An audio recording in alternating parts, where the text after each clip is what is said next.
안녕하세요. H채널의 한창훈입니다. 반갑습니다. 2019년 1월 21일 비트코인 및 암호화폐 시황 방송을 시작하겠습니다. 먼저 댓글로 여러분들 좋은 의견과 질문, 정보 공유해주신 분들에게 감사 말씀을 드리고, 그럼 바로 이제 시작을 해보도록 할게요. 먼저 사뮤엘님이 써주셨는데, 지난 시간에 제가 그 에너지 코인 관련돼서 파워레저 물어보신 분이 계셨고, 그 부분에 대해서 이제 제가 간략하게 제 의견을 말씀드렸는데, 사뮤엘님이 그 부분에 대해서 이제 의견을 써주셨어요. 그래서 한번 읽어볼게요. 일단 에너지 관련된 일을 이제 오래 하셨고, 사뮤엘님 같은 경우는요, 평생 에너지업에 종사하면서 80년대부터 에너지 산업 자유화를 목도하고 한국에서도 추진했던 핵심 인사로서 얘기를 하면 에너지 코인은 가치가 없습니다. 투기에 불과합니다. 이렇게 얘기를 해주셨고, 독점 사업이고 현찰 사업이고 연체에 대하여 받는 연체 수수료만 해도 엄청난 수익이 생기는데 그 업체들이 자신들의 고객을 다른 업체의 수익원으로 줄 이유가 전혀 없습니다. 실물 에너지 기업이 STO 코인을 직접 발행하는 것은 몰라도 에너지 사업을 가치로 한다는 것은 전혀 가치가 없습니다.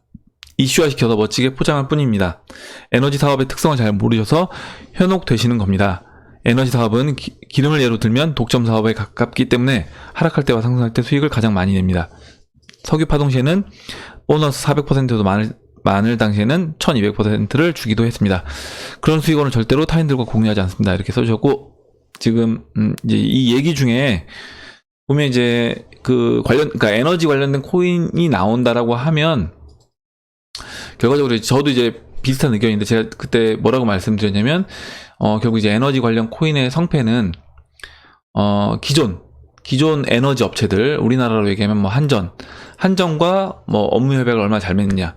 그럼 결과적으로 한전이 자신들이 독점하고 있는 거를 뭐 자회사를 만들어서 그 자회사의 지분을 자기들이 어느 정도 일정 부분 갖고 있는 상태에서 뭐 나머지 지분을 STO 방식으로 해서 코인을 뭐 배분하고, 그리고 이제 그 기업을 키우는 방식이 되는 거면 모르겠지만, 그러지 않고 자신들이 먹고 있는 거를 누군가한테 제3자에게 주진 않을 거다.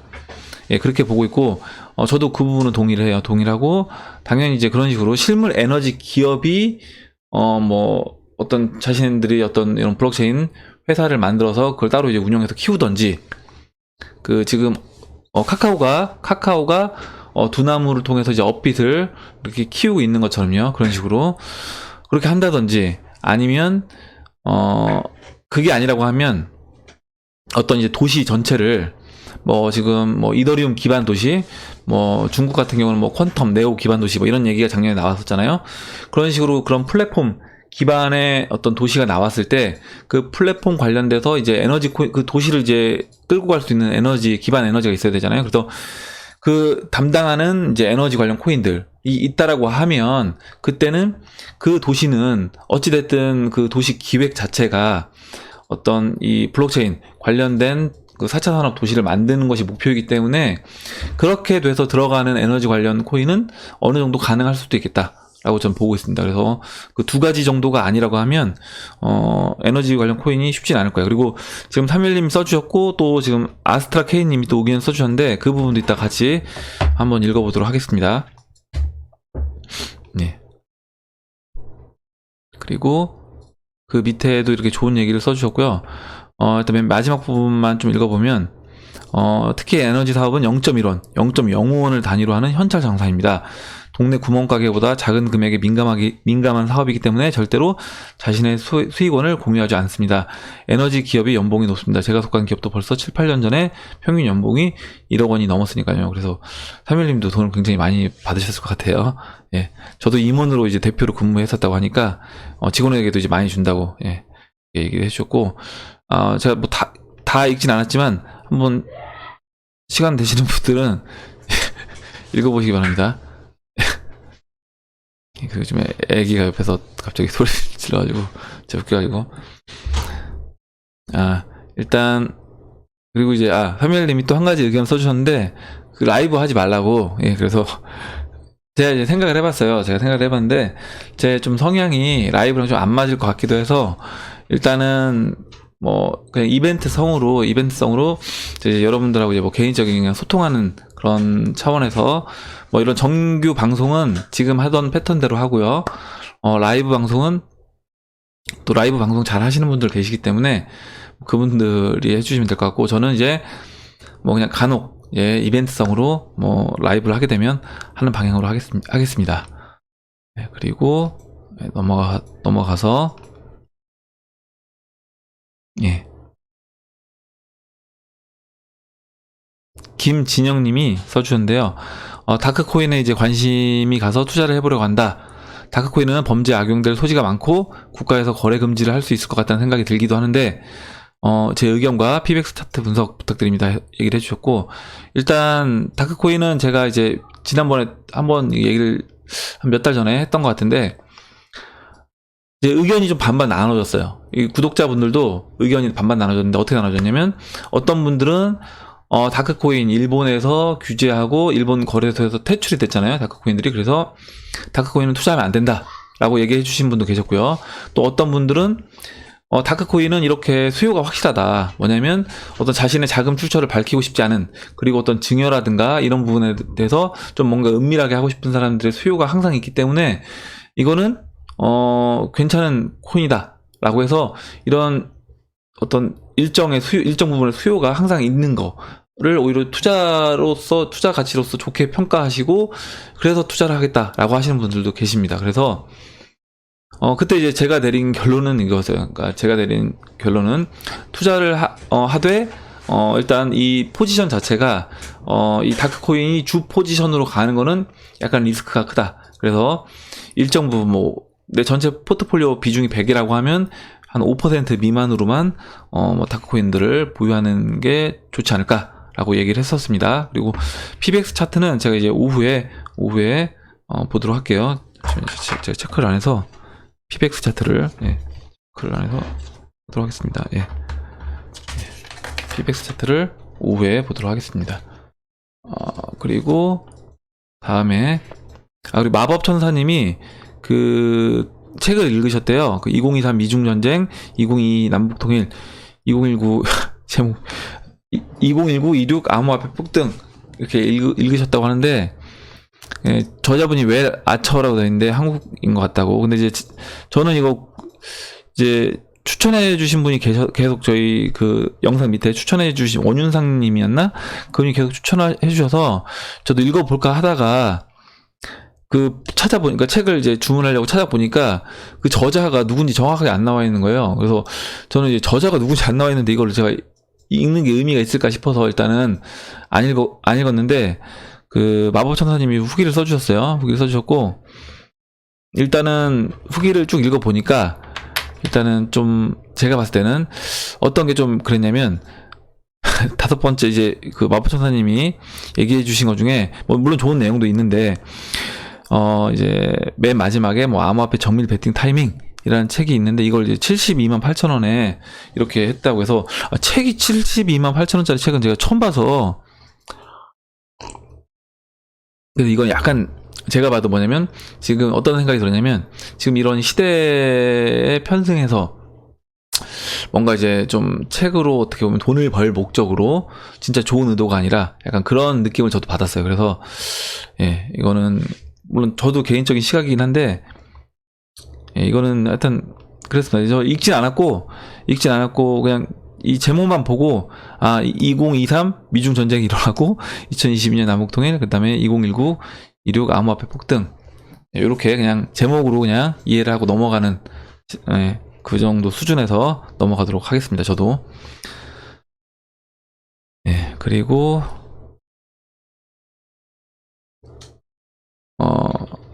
리플 마니아님이 써주셨는데, 제가 이제 그 차트 제가 이제 차트만 분석하는 게 아닌데, 제가 지난 영상에서 아마 그렇게 얘기를 했어요. 그러니까 차티스트처럼 저를 보시는 분들이 계시다라고 얘기를 했는데, 그 리플 마니아님이 제가 이제 본인한테 하는 얘기인 줄 아셨나봐요. 그래서 그게 아닌데, 리플 마니아님한테 하는 얘기 아니었는데, 리플 마니아님이 괜히 이렇게 좀 죄송하다고 저한테 얘기를 해주셔서 오히려 제가 더 죄송하더라고요. 그래서 제가 이제 사과 말씀을 드렸고, 그런 뜻으로 한 게 아니다. 그리고 리플 마니아님을 보고 한 게 아니다. 이렇게 얘기를 했었습니다. 일단 오해 없으시기 바래요, 리플 마니아님. 그리고 최윤성님이 써주셨어요. 최근에 이제 기침을 많이 안 하셔서 다행입니다. 두 가지만 꼭 답변 부탁드린다고 얘기를 해주셨고, 최근 비트와 알트를 보면 거의 동시에 움직이고 있는데, 작년처럼 비트 먼저 오르고 알트가 따라 오를 수 있을까요? 예, 작년에는 보름에서 한 달 정도 차이가 났습니다. 두 번째, 비트 늘리는 알트와의 교체 매매 방법 감사합니다. 이렇게 써주셨고, 일단 이번 시장도 저는 이제 일단은 제가 보는 관점은 뭐냐면, 어느 정도 올라갈 때까지는, 그러니까 무슨 얘기, 어느 정도 올라간다는 의미가 뭐냐면 시장이 상승장으로 돌입하는 거예요. 상승장으로 돌입하는 거. 상승장으로 돌입했다라는 기준은 제가 계속 말씀드리지만, 그 20주 이동 평균선이 상방으로 턴을 하면 그때는 상승장으로 돌입했다라고 얘기할 수 있습니다. 당연히 이제 비트코인 그러니까 가격도 그 20주 이동 평균선 위에 존재를 해야 되겠죠. 그렇게 보고 있는데, 일단은 그렇게 올라가기 전까지, 상승장으로 돌입하기 전까지는 저는 이 나머지 알트코인들과 비트코인이 같이 갈 거라고 보고 있습니다. 같이 가고, 그 이후에, 그러니까 예를 들어서 한 뭐 $10,000에서 $15,000 사이까지는 비트코인하고 이제 알트코인들 같이 상승을 하는 거죠. 상승을 하고, 그 이후에 전고점을 넘어가 줄 때는 저는 비트코인이 먼저 상승해서 전고점을 넘어가 주고, 그 다음에 알트코인들이 따라서 올라갈 거다, 이렇게 이제 보고 있습니다. 어디까지는 제 개인적인 의견이고요. 그리고 예, 비트 늘리는 알트와의 교체 매매 방법은 일단 이것도 제 영상을 한번, 예전 영상들 쭉 시간이 되시면 한 10개 정도만이라도 한번 보시면, 이거 제가 계속, 왜냐면 다른 분들은 또 중복이 될 수 있기 때문에 내용이 같은 내용이, 그래서 한번 보시는 게 좀 좋을 것 같아요. 제가 이제 비트 알트 교체 매매법은 제 영상에서 계속 뭐 얘기를 하고 있기 때문에 오늘은 생략을 하고 제가 넘어가겠습니다. 바로 이제 지난 시간에 제가 이 비트 알트 교체 매매법에 대해서 설명을 또 드렸었어요. 그래서 아마 오늘 이제 영상 보시는 분들 중에서도 이제 구독을 처음 누르시고 제 영상 보시는 분들 분명히 계실 거예요. 계시는데, 물론 뭐 제 영상 지금 이제 100개가 넘어가서 다 보시면 제가 봤을 땐 충분히 이 시장 이해하는데 도움이 되긴 할 것 같아요. 근데 다는 시간적으로 이제 한계가 있기 때문에 다는 못 보신다고 하더라도 뭐 빨리 감기로 해서 최대한 좀 많이 보시면 좋을 것 같고, 적어도 최근 거래도 10개에서 한 20개 정도 이렇게 쭉 보시면 아마 어떤 식으로 제가 이제 얘기를 끌고 나가는지, 그리고 제가 시장을 바라보는 관점, 그리고 제 영상을 이제 구독해 주시는 분들이 보시는 이제 관점들을 보실 수 있고, 또 이런 그 질문, 그 구독자분들이 의견과 정보 질문들이 예전에 했던 내용 중에서 진짜 좋은 얘기들 많았거든요. 그래서 이게 뭐 제가 하는 얘기라고 하면 항상 한계가 있고 일정 범위 내에서 이제 돌 수 있겠지만, 여러분들이 이제 질문해 주시는 거, 그리고 이제 의견들 같이 공유하다 보니까 사실 지금 말고 이전에 나왔던 내용들 중에서도 좋은 내용이 진짜 많습니다. 그래서 한번 꼭 이제 봐주시길 바랄게요. 그래서 최 선생님, 오늘은 이 내용을 생략하고 제가 이제 좀 텀을 두고 그 다음에 이후에 좀 시간이 지난 다음에 다시 한번 설명을 드리도록 하겠습니다. 그리고 교체 매매하는 거에 대해서는 제가 뭐 이더랑 비트를 교체 매매한다 이런 거는 이제 오후에 차트 분석할 때 그때 이제 말씀을 드리고 있습니다. 그리고 이제 이창훈 님이 저랑 이름이 똑같으신데 2월 초까지는 이제 관망해야 된다는 말씀이군요, 이렇게 써주셨는데, 일단 제가 보는 관점은 2월 초까지는 일단은 횡보를 할 것 같다. 차트상 그 범위 내, 그 오른쪽 어깨 범위 내에 이제 비트가 존재한다라고 하면 횡보하다가 그 다음에 그 이후에 이제 상승 흐름으로 저는 갈 것 같다라고 보고 있습니다. 그리고 박선준 님이 국제 정세 파악, 경제 공부도 되고 그냥 차트 분석만 하는 게 아니라 소통을 해줘서 좋다, 이렇게 얘기를 해주셨어요. 감사합니다. 그리고 이제 아스트라 K님이 써주신 내용을 간단하게 보면, 이제 에너지 관련된 파월했죠. 일정 부분 투자했다가 이제 익절하고 쳐다보지 않는다고 하셨는데, 일단 그 아스트라 K님 의견도 또 좋아서 제가 읽어볼게요. 개인이 에너지를 생산할 수 있을까요? 그리고 에너지를 생산하기까지의 구축 비용은 누가 부담할 거냐? 그리고 판매는 어디를 통해 해야 할까? 등등. 개인이 에너지를 생산하기는 매우 어렵습니다. 자연과 환경, 지리적 여건 등등. 파워레저의 고향인 광활한 호주에서는 가능한 일입니다만, 우리나라 같은 곳에서 개인이 거래를 위한 에너지 생산된 에너지를 보내고 받는 인프라 구축 비용, 생산되었다 하더라도 한정 같은 중개인을 통해서 필요한 개인에게 재판매해야 하는데, 그렇다면 블록체인의 P2P는 뭐 저의 지나친 걱정이었으면 합니다. 이렇게 얘기해 주셨는데, 일단 그 파워레저 같은 경우는 이런 거잖아요. 그러니까 개인들이 에너지를 생산하고 생산한 비용을 다시 뭐 한전까지 보내는 데에는 거리에서 소모되는 그 비용들이 아깝잖아요. 그래서 이거를 최대한 바로 만약에 내 옆집은 에너지가 필요하고 저는 에너지가 남아요. 그러면 제 옆집에 에너지를 주고 제가 코인을 받는 거죠. 그리고 서로 이제 코인을 수합을 하고 이렇게 이제 교환을 하고 이렇게 되는 건데, 결과적으로 이렇게 됐을 때 그 어떻게 보면 손실되는 그 에너지가 전달되는 과정에서 그 원래 주 중개인 한전 같은 곳으로 보내는 과정에서 손실되는 비용을 절감할 수 있다라는 부분인데, 과연 이제 그게 어느 정도 가능할 건지.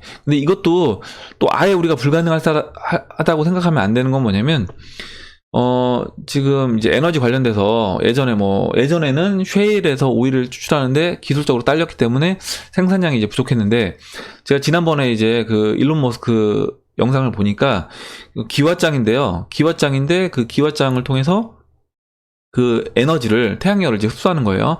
그래서 그 흡수한 에너지를 가지고 자기 가정에서 쓰고, 미국은 이제 단독주택이 많기 때문에 물론 그런 것도 있겠지만, 그러니까 우리나라 같은 태양열 그런 판이 아니라 그냥 기와장 같이 생겼는데 그게 이제 에너지를 흡수해서 거기서 이제 에너지를 생산해내는 그런 걸 봤습니다. 그래서 그런 식으로 이제 기술이 발전하다 보면 그냥 건물 표면에 외장재로서 에너지를, 태양열을 흡수하는 뭐 이런 것도 나중에 이제 미래에 가능해진다라고 하면, 그리고 그 비용을 획기적으로 줄일 수 있다라고 하면 개인들이 어느 정도 에너지를 생산하고, 그리고 생산된 비용에서 우리 집은 에너지를 뭐 2식구밖에 안 살아서 적게 쓰고 옆집은 뭐 6식구가 살아서 에너지를 많이 쓴다라고 하면, 적게 쓰는 집이 많이 쓰는 집에 에너지를 전달해주고 그쪽에서 돈을 또 받고, 아니면 뭐 아파트라고 하면 아파트 전체를 대상으로 해서 그 비용을 서로 주고받고 하면서 남는 에너지를 덜 쓴 집은 뭐 다시 코인으로 환급받고, 에너지를 많이 쓴 집은 뭐 일정 부분의 코인으로 뭐 다시 지불하고, 이런 식으로 된다라고 하면 또 가능할 수도 있지 않을까. 아까 이제 말씀드렸던 것처럼 아예, 그러니까 지금 우리가 살고 있는 이런 도시에서는 좀 쉽지 않겠지만, 뭐 4차 산업을 기반으로 한 뭐 블록체인 도시를 아예 어떤 샘플링해서 만든다고 하면 그런 데서는 뭐 가능할 수도 있지 않을까, 이런 생각도 해봤습니다. 예, 그래서 일단은 쉽지는 않은 건데 이것도 우리가 무조건 안 된다 이런 부분도 저는 지금 우리의 사고방식 범위 내에서 생각을 하기 때문에 그렇게 된다고 보고 있어요. 그래서 이렇게 좋은 내용을 써주셨고, 그리고 예, 다음 내용 보도록 하겠습니다. 이두TV님이 써주셨는데요. 주식은 3시 지금 이제 반이 마감, 3시에서 3시 반으로 늘어났죠. 3시 반이 마감이라 마감된 캔들 찬트로 분석이 딱 좋은데, 코인은 24시간이잖아요. 업비트 기준으로 그냥 보는 시점에 일봉으로 판단하면 되려나요? 이렇게 써주셨습니다. 그래서 일단 거래소별로 약간의 그 이제 24시간 돌아가다 보니까 일봉 마감 기준 시간이 달라요. 그래서 다르기도 하고, 또 거래소별로 가격 차이도 다릅니다. 거래소별로 가격 차이도 다르기 때문에 이거를 이제 기준점을 잡아놓고 하시는 게 좋고, 이제 차트를 보실 때 되도록이면 한 가지 여러분들이 보시는, 그리고 되도록이면 어느 정도 이제 거래량이 받쳐주는 상위권 거래소의 차트를 보시는 게 좋겠죠. 예, 그렇게 이제 보시면 될 것 같습니다. 그리고 업빅 같은 경우는 이제 오전 9시를 기준으로 해서 봉을 마감을 하고 있어요. 예, 그리고 이제 무지님이 질문을 해주셨어요. 예, 암호화폐랑은 좀 관련이 없는 내용이기도 한데, 뭐 아예 또 없다고 얘기할 수도 없기 때문에 한번 읽어보겠습니다.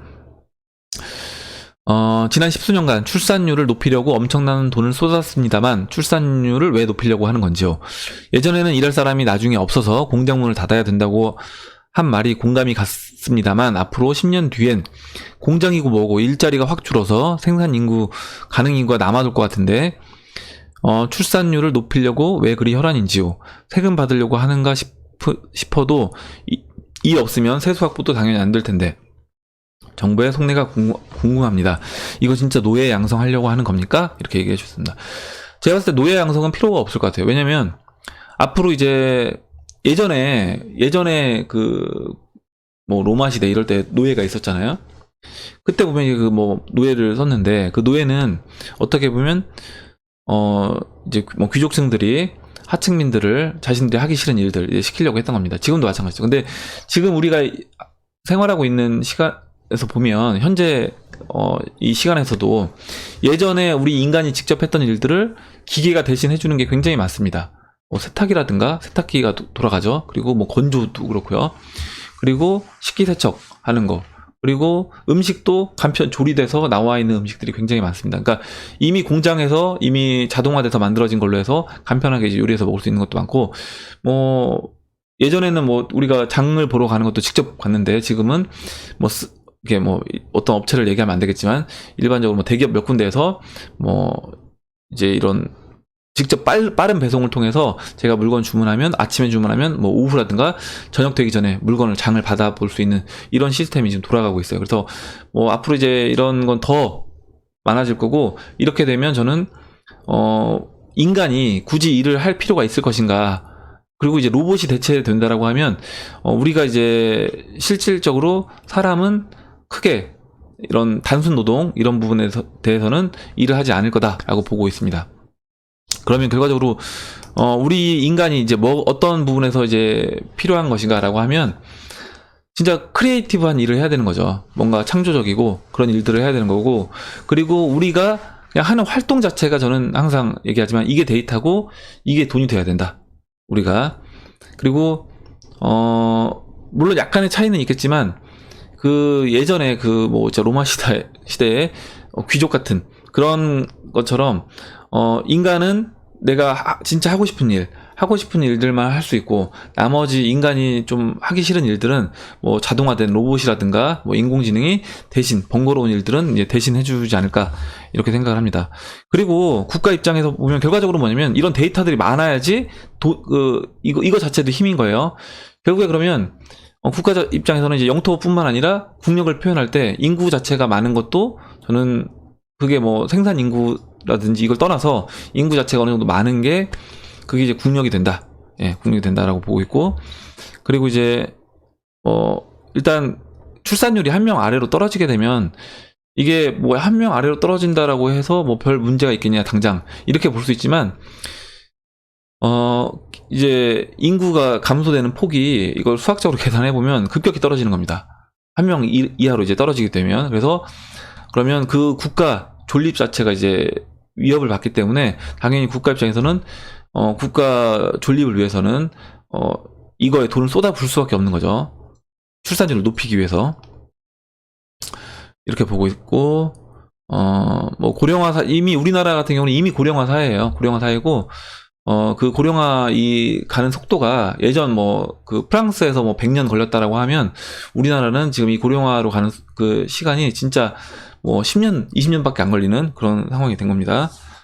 예, 그렇게 보시면 될 것 같고, 그리고 이거 약간 그 음모론적 입장에서 제가 한번 보면 그 세계 단일화를 노리는 세력들 입장에서 봤을 때는 그들이 이제 이런 얘기 막 그 뭐죠?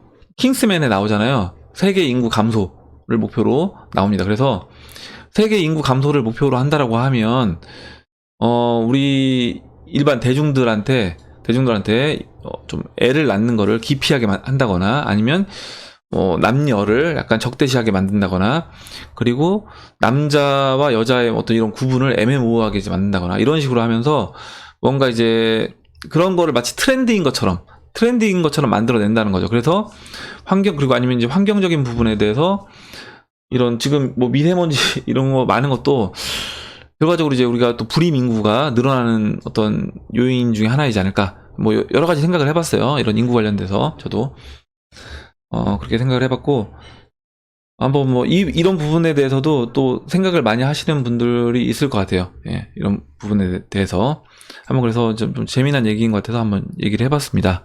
제가 이제 평상시에 생각했던 뭐 인구 관련된 얘기도 한번 해봤고요. 그리고 이제 어제 홍신님이 이제 질문해 주셨던 거 얘기를 했었고, 다음에요. 예. 송기봉님이 써주셨는데, 코스닥에 이런 팹리스 업체 투자보다 안전하다. 팹리스 업체라고 하면 그냥 어떻게 보면 이런 생산라인 이런 거 없이 그냥 뭐라고 해야 되죠? 반도체 회사들 같은 경우 이제 어떤 도면 같은 것만 갖고 하청 주고 나머지는 자신들은 그냥 R&D에만 투자를 해서 하는 그런 회사들을 얘기합니다. 그래서 이런 회사들보다는 차라리 암호화폐 1위에서 뭐 이런 회사들을 이제 좀 평가 절하하는 건 아니지만 실질적으로 수익 모델이 없으면서 그냥 상장돼서 코스닥에 조건만 맞춰서 상장되고 아니면 우회 상장시켜가지고 이거를 이제 이런 대중 투자자들의 자금을 받아가지고 계속 나가고 있는 그런 업체들이 있습니다. 근데 그런 업체들 중에 실질적으로 회사가 성장되는 업체도 분명히 있겠지만 그렇지 않은 회사들도 있다는 거죠. 그래서 이런 게 오히려 더 문제다라고 보면, 근데 이거는 암호화폐 시장도 분명히 많이 있습니다. 많이 있고 ICO로 하는 업체들 중에 상당수가 이제 그런 업체들일 거다라고 보면 내가 그런 부분에 대해서 확실하게 그런 ICO 코인들을 확인할 수 없다라고 하면 차라리 그냥 상위 1위부터 10위든 1위부터 30위든 좀 넓게 잡는다고 하면 뭐 그 정도 범위 내에 있는 기업 코인들 중에 좋은 코인들만 선별해서 투자를 하시는 게 좋지 않겠나라고 생각을 합니다. 예. 그리고 이제 어제 송기봉님이 그 외환 관련돼서 이제 얘기를 해주셔서 그 부분을 얘기를 했었고요. 그리고 마지막으로 굿크크 우짜님이 이 내용만 오늘은 마지막으로 좀 짧게를 하고 제가 나머지 지금 다 설명을 못 드렸는데 제가 이제 오후 시간에 연결해서 같이 이어서 하도록 하겠습니다. 오전에 제가 이제 개인적인 좀 일정이 있어서 일단 좀 오늘은 오전 방송을 좀 짧게 끊고 이제 오후에 이어서 하도록 할게요. 양적 완화에 따른 인플레이션이 현재 미국에 없는 것은 인플레이션이 수출이 되었다라고 보면 됩니다. 베네수엘라, 아르헨티나, 이란 등 강제 수출되어 미국이 당했어야 할 고통을 받고 있는 겁니다. 저는 이 고통 전가의 다음 타자가 유럽연합이 될 것이라고 보고 있고요. 유럽 인플레가 나타나면서 암호화폐는 크게 부각될 것이고 가격이 많이 올라갈 겁니다. 유럽 인플레이션 다음 최종 타자는 맷집이 가장 강한 바로 이제 중국이 될 것이고, 중국까지 흔들리면 세계 모든 화폐의 가치는 굳이 억지로 바꿀 필요도 없이 암호화폐로 가치 이전이 된다, 이렇게 생각하고 있습니다. 얘기를 해주셨어요. 여기서 세모님이 질문을 해주셨어요. 인플레이션이 강제 수출이 된다, 이거에 대한 뒷받침이 되는 근거가 어떤 요인인지 알고 싶다라고 얘기를 해주셨고, 제가 일단 이 크크 우짜님이 써주셨던 부분, 결국에 이제 인플레이션이 수출된다, 이 얘기는 뭐 저도 몇 번 했지만 이거는 그 예전 비트코인 관련된 영상에서, 그리고 이제 뭐 비트코인 관련된 영상도 아니고 어떻게 보면 그 화폐, 돈이 역사상 모든 법정 화폐들은 다 영원으로 이제 갔다는 거예요. 그리고 영원으로 가면서 그 중간중간 과정에 이제 금이라든가 은으로 회귀됐다가 다시 법정화폐 만들어지고 또 회귀됐다. 이게 이제 계속 사이클이 계속 돌았다라고 이제 얘기가 있습니다. 그러면서 그 와중에 전문가가 나와서 미국은 현재 이제 인플레이션을 수출하고 있다, 그 이제 다큐멘터리를 보시면 그렇게 나오는데, 그 미국이 인플레이션을 수출하는 것은 어떻게 보면 당연한 겁니다. 왜냐하면 그 기축통화잖아요. 달러가 기축통화이고, 우리나라도 어떤 외국과의 무역을 하기 위해서는 기본적으로 달러를 사용하고 있어요. 물론 그 어떤 특정 국가가 자신의 나라에서는 뭐 위안화로 받겠다, 뭐 유로화로 받겠다, 엔화로 받겠다라고 하면 뭐 그걸로 이제 지급을 하겠지만, 기본적으로 이제 달러가 기축통화로서 역할을 하고 있습니다. 그렇다고 하면 결과적으로 달러는 그냥 미국 입장에서, 미국이 아니죠, 더 엄밀하게 얘기하면 그 페드 입장에서, 그 페드도 그 페드 뒤에 있는 그 페드의 지분을 갖고 있는 그 금융 세력 입장에서 이제 보는 거예요. 걔네들은 그냥 종이에다가 달러를 찍어내서 그 가치를 그만큼 부여시켜서 거기에 돈을 뿌리고 있는 겁니다. 근데 그 달러 가치가 지금 1000에서 보시면, 제가 차트를 어제도 보여드렸지만 지금 40 밑으로 떨어졌어요. 그러면 결과적으로 96%의 달러 가치가 없어진 겁니다. 근데 그 96%의 달러 가치를 누가 가져갔냐? 없어진 달러 가치를 결과적으로 전 세계 모든 나라들이 일정 부분 가져갔다라고 보고 있고, 결국에 지금 각국의 화폐들, 우리나라 원화도 마찬가지고, 뭐 베네수엘라 볼리바르도 마찬가지고, 다른 나라 뭐 페소라든가 뭐 여러 가지 그 각국의 화폐들은 결국에 그 화폐의 가치 평가를 뭘로 하느냐? 보통 기본적으로 그 달러를 가지고 그 화폐의 가치 평가를 합니다. 상대적인 거예요. 상대적인 가치 평가를 하는데, 그 상대적인 가치 평가를 하는 달러가 그 나라의 결국에 화폐의 가치도 어떻게 보면 정할 수 있다. 그렇다라고 하면 금융 세력이 갖고 놀기 따라서 이런 거죠. 베네수엘라 화폐 가치를 밀어붙이게 되면 걔네들은 볼리바르는 영원으로 급격히 갈 수밖에 없는 겁니다. 거기에 더불어서 그 못 버티고 볼리바르가 지금 어떻게 보면 이제 미국이 압박을 하는 거죠. 뭐 지금 그전에는 이제 원유를 베네수엘라 걸 받다가 이제 앞으로는 베네수엘라 원유도 받지 않겠다. 거래도 제재하겠다라고 하면 더 먹고 살기 힘들어지는 겁니다. 결국에 자신들이 원하는 방향대로 끌고 가는 거예요. 근데 그 자신들이 원하는 방향대로 끌고 가는 게 결국엔 그 미국 뒤에 FED, 페드 뒤에 있는 그 금융 세력이 그 자신들이 원하는 방향대로 끌고 간다라고 보고 있고, 지금 프랑스에서 일어나고 있는 노란조끼 시위, 그 시위도 결과적으로 지금 이번에 거기서 얘기하는 게 그 뱅크런 하자고 얘기를 하고 있잖아요. 뱅크런 하면서 뭐겠어요? 결국에 은행을 뒤흔드는 겁니다. 은행을 뒤흔들고 기존 화폐에 대해서 믿지 못하겠다라는 거고, 그 노란조끼 시위가 뭐냐면 먹고 살기 힘들다는 거예요. 먹고 살기 힘들고, 야, 원유에 관련된 그 세금을 올린다고 하니까, 그 에너지 세금을 올린다고 하니까 그 들고 일어난 겁니다. 그래서 결과적으로 이런 이제 물가가 올라가고, 그 물가 올라감으로 인해서 정부 입장에서는 또 그런 국민들의 어떤 요구 조건을 들어주다 보니까 계속 이제 악순환이 이제 반복되는 거예요. 반복되고, 저는 이제 지금 이제 크크 우짜님이 얘기해 주셨던 것처럼 지금 이제 유로존이 먼저 이제 지금 이미 그런 징조가 보이고 있는 거예요. 노란조끼 시위를 통해서 이런 징조가 나타나고 있고, 여기 이제 브렉시트가 가미가 된다라고 하면 더 파급적으로, 거기 이제 노딜 브렉시트로 간다라고 하면 더 큰 효과가 일어나면서, 저는 뭐 영국을 필두로 해서 이런 뭐라 해야 되죠? 지금 이런 인플레이션, 하이퍼 인플레이션으로 갈 수 있는, 그러니까 하이퍼까지는 아니라고 하더라도 이런 인플레이션으로 갈 수 있는, 근데 이제 인플레이션으로 가면서 그 인플레이션을 막기 위해서 유로존이 뭐 금리 인상을 한다라고 하면 그때는 무너지는 기업들이 나올 수밖에 없다라고 보고 있습니다.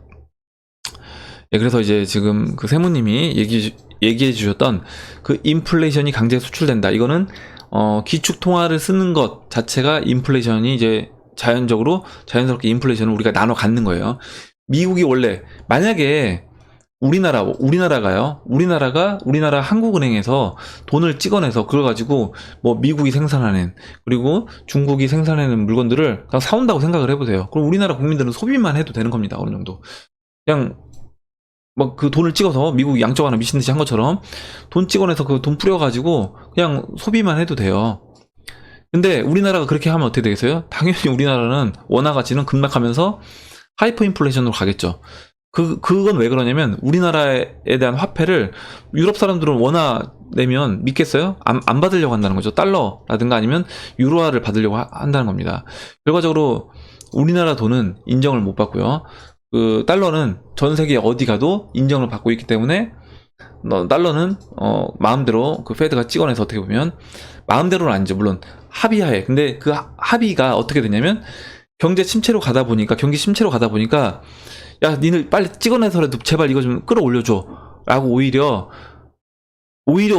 요구를 하는 겁니다. 다른 나라에서. 야, 니들 그러면 미국 입장에서 알았어, 찍어내줄게. 우리가 찍어내서 다시 이걸 경기 부양시켜줄게. 이렇게 얘기를 하는 겁니다. 그렇기 때문에 이런 부분에 대해서 미국은 그만큼, 그리고 페드는 그만큼 특권을 갖고 있는 거다라고 보고 있고, 우리나라가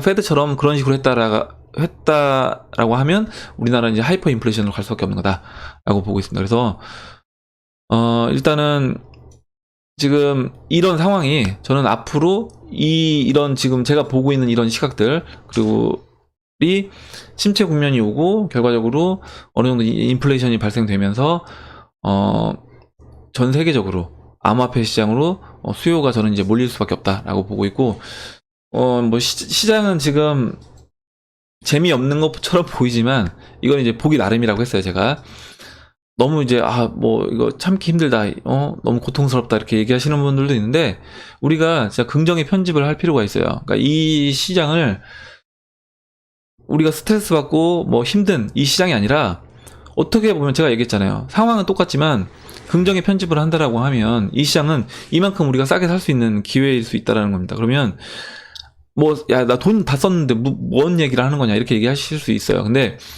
제가 얘기하잖아요. 뭐냐면 5,000원어치라도 이제 사셔야 된다는 거죠. 리플을 예전에 리플이 500원일 때는 5,000원이면 10개밖에 못 샀지만 지금 300원이면 15개 살 수 있는 겁니다. 얼마나 좋아요. 오히려 좋게 생각할 수 있다는 거죠. 그래서 저 매일 뭐 조금씩 들어오는 돈도 뭐 10개든 20개든 계속 리플을 저도 사고 있어요. 리플을 사든 이웃을 사든 사고 있습니다. 그래서 만약에 리플이 10만원 가면 제가 5,000원 가지고 리플을 어떻게 사겠어요. 한 개도 못 사죠. 한 개도 못 사고 뭐 0.5개밖에 못 사는 겁니다. 5,000원 가지고는. 근데 지금은 15개 살 수 있기 때문에 엄청 좋은 거다. 그리고 나중에 10만원 될 때 제가 판다라고 하면 150만원이에요. 150만원. 그렇게 생각한다라고 하면 정말 해피한 일인 거잖아요. 그래서 여러분들도 좀 긍정의 편집을 하셔서 좀 이 시장이 스트레스 받고 뭐 안 좋은 시장이 아니라 오히려 우리가 지금 땡큐라고 생각하고 이 시장 지금 이런 상황을 즐길 필요가 있다라고 는 얘기를 마지막으로 하고 영상을 마치도록 하겠습니다. 그럼 2019년 1월 21일 비트코인 및 암호화폐 시황 영상을 마치도록 하고요.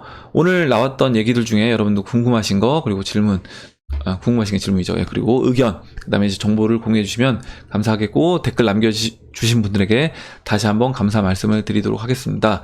오늘 영상이 도움이 되셨다면 좋아요와 구독 버튼 그리고 알림종 버튼을 눌러주세요. 감사합니다.